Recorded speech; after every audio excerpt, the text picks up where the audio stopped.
त्यसको अभय विक्रम साई भन्ने भाइ हो, अभय विक्रम छपुरी होइन, साई भन्ने भाइ हो। उसले मैले नै नाम राखेको एउटा युगल मिट भन्ने डेटिङ साइट बनाएको छ।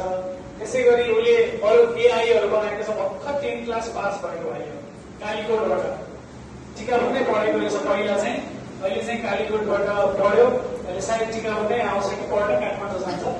तर उसले चाहिँ त्यो एप बनाएको छ, किनभने 10 क्लास पास गरेको भाइले मभन्दा धेरै जान्छ क्या उसले। मैले भन्दा मैले ब्याचलर सकेर आएँ, उसले भर्खरै 10 क्लास पास गरेको हो, तर ऊ मभन्दा एनर्जेटिक छ। दिनभरि उसको कामै त्यही हुन्छ, एप्पल खोलेर कोडिङ मात्रै गर्छ, एप बनाउँछ।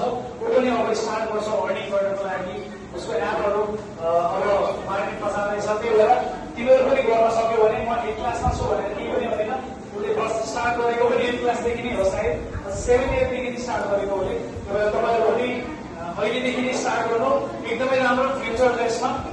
र सबैजनालाई बेस्ट अफ लक। अब चिया र बिस्कुट खानलाई